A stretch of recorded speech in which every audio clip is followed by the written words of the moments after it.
আজ এই ভিডিওতে আমরা পোস্ট অফিসের উইথড্রয়াল ফর্ম কি করে ফিল আপ করতে হয় সেটা নিয়ে আলোচনা করব। Hello guys, welcome to GDS affairs YouTube channel. এই চ্যানেলে আমরা পোস্ট অফিস সংক্রান্ত সমস্ত স্কিম নিয়ে আলোচনা করি এবং জিডিএস রিক্রুটমেন্ট সংক্রান্ত সমস্ত খবরাখবর পোস্ট করে থাকি। তো সমস্ত রকম আপডেট পেতে জিডিএস অ্যাফেয়ার্স ইউটিউব চ্যানেলটিকে তোমরা সাবস্ক্রাইব করো। চলো শুরু করা যাক। পোস্ট অফিসের উইথড্রয়াল ফর্ম ফিল আপ করতে হলে আমাদের খেয়াল রাখতে হবে আমরা দুটো পোর্শনে শুধু ফিল আপ করবো, একটা এই পোর্শন, একটা এই পোর্শন।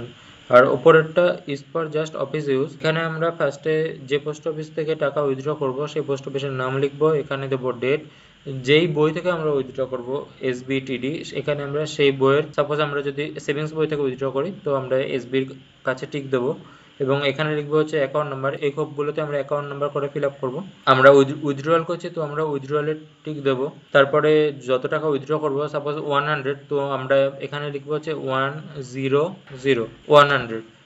এবং এখানে আমরা লিখবো 100, মানে ল্যাঙ্গুয়েজে লিখবো 100 অনলি। এখানে আমরা যে অ্যাকাউন্ট হোল্ডার তার সিগনেচার হবে, এখানেও এই বক্সের ভেতরেও অ্যাকাউন্ট হোল্ডারের সিগনেচার হবে। আর এখানেও আমরা সেম এরকম লিখবো 100 তার নিচে আমরা লিখবো 100 রুপিস অনলি। আর ওপরের এই পোর্শনটা it is for office use.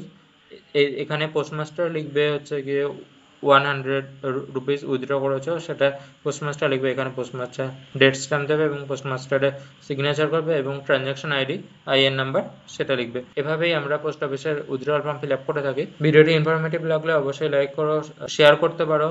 কোনো কোয়ারিজ থাকলে আমাকে কমেন্টে জিজ্ঞাসা করো। আর এরকম আরও আপডেটস পেতে জিডিএস অ্যাফেয়ার ইউটিউব চ্যানেলটিকে তোমরা সাবস্ক্রাইব করো। তোমরা অনেকেই আছো যারা ভিডিও দেখছো কিন্তু সাবস্ক্রাইব করছো না, অবশ্যই সাবস্ক্রাইব করো, এতে ভিডিও বানানোর মোটিভেশন পাওয়া যায়।